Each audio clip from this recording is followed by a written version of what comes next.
네, 다음 주 설 연휴 기간 이 금융시장의 향방을 좌우할 주 이벤트들이 줄줄이 대기하고 있습니다.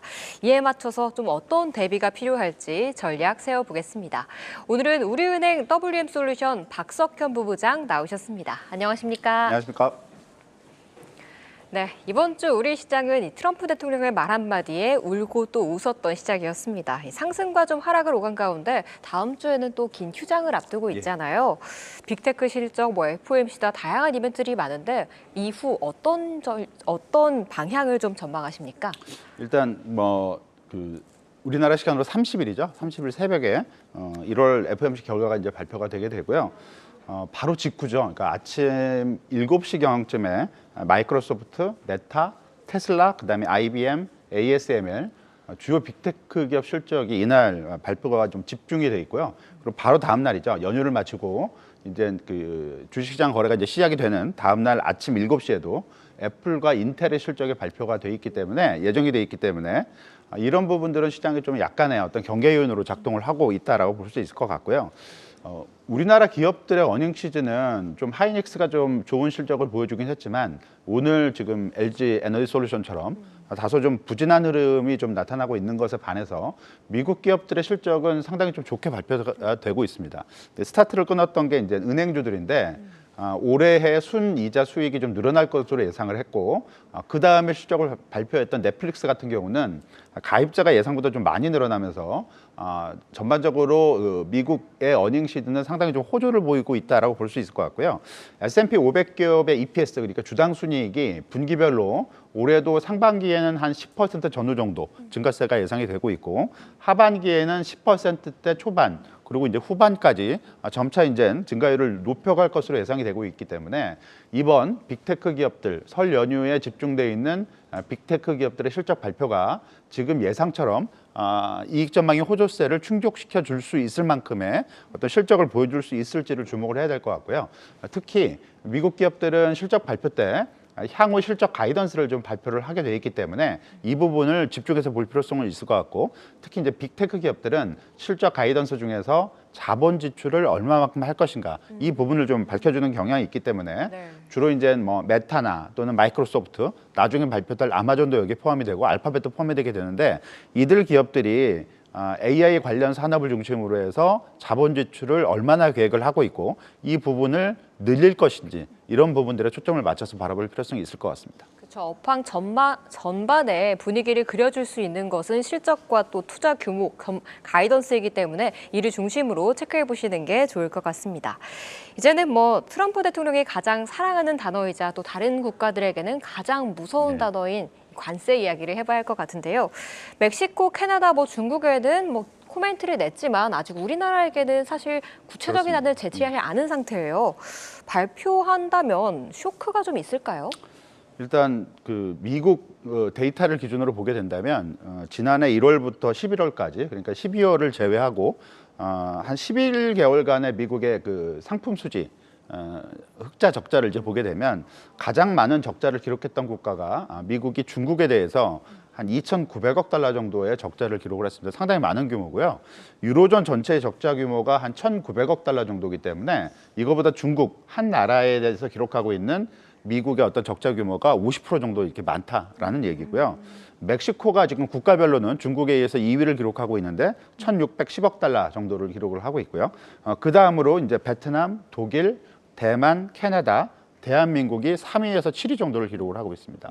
미국 데이터 기준으로는 지난해 1월부터 11월까지 한국한테 기록한 무역수지 적자 규모가 한 600억 달러를 기록을 하고 있기 때문에 연간 기준으로 지난해 사상 최대를 기록했을 가능성이 상당히 높아지고 있고요.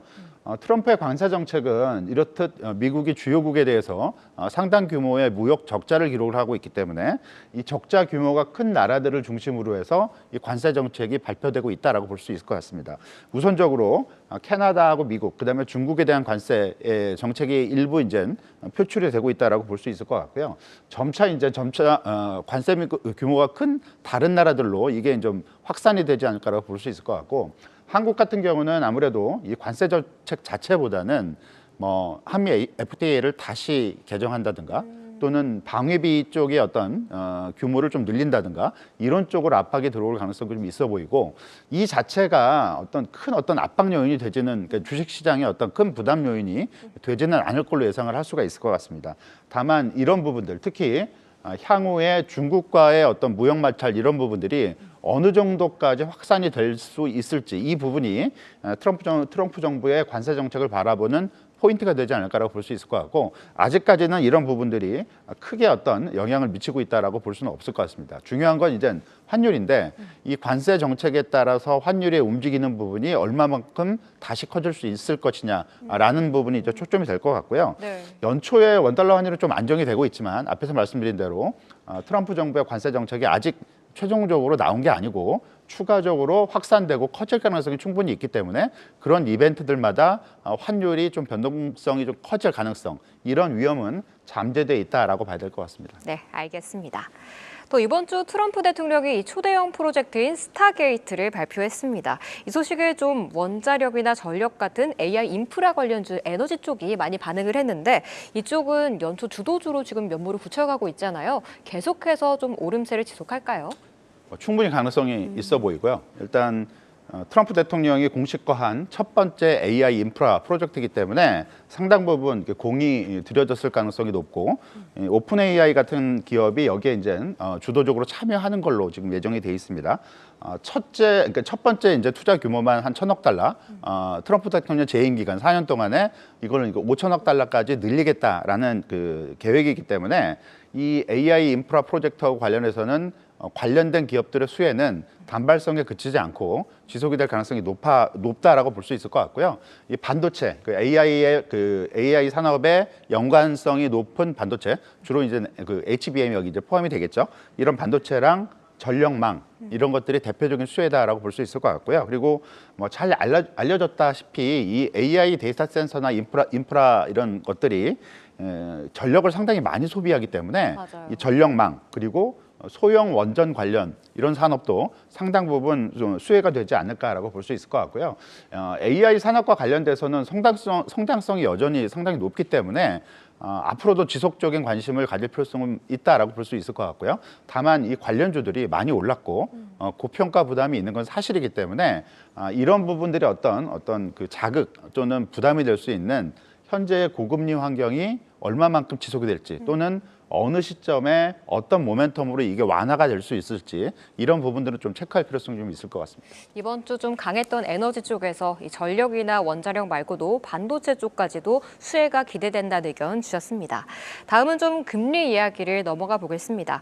BOJ가 오늘 예상대로 0.25% 인상을 했고요. 방금 또 속보가 나오는 거 보니까 이제 경제가 좋다면 계속 올릴 수도 맞습니다. 있다. 이런 코멘트까지 좀 내놨더라고요.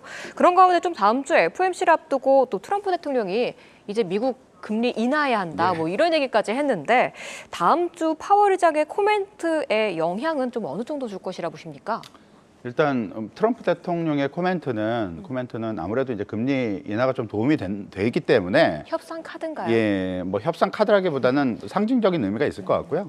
과거 트럼프 대통령 일기 때 2018년도에도 연준이 계속 금리 올리고 있을 때 여기에 대해서 정면으로 이제 트럼프 대통령이랑 파월 의장이랑 부딪힌 케이스가 있는데 뭐 파월 의장이나 아니면 연준이 트럼프 대통령의 통화 정책에 대한 간섭 이 부분을 전혀 고려하지 않았고 연준은 그 당시 물가하고 고용 상황을 맞춰서 통화 정책을 전적으로 결정을 했기 때문에 이번 트럼프 대통령의 코멘트가 연준 통화 정책에 직접적인 영향을 미칠 것 같지는 않고요. 네. 뭐 중요한 거는 당연히 다음 주 FOMC에서 파월 의장이 통화 정책에 대한 어떤 포커스를 기존의 물가하고 고용하고 이제 균형 잡힌 상태에서 물가 쪽으로 이동을 시킬 것인지 안 시킬 것인지 이게 이제 다음 주 FOMC의 포인트라고 볼 수 있을 것 같고요.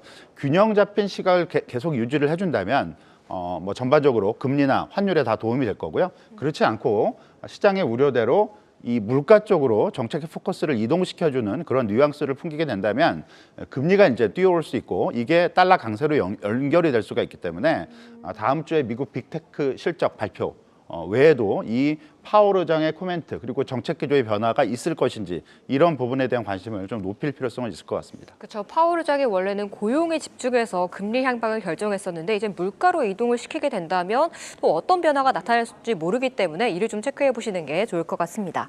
다음 주 우리 좀 휴장에 들어가는데 그렇다면 짧게 연휴 이후는 어떤 전략을 가져가는 게 좋을까요?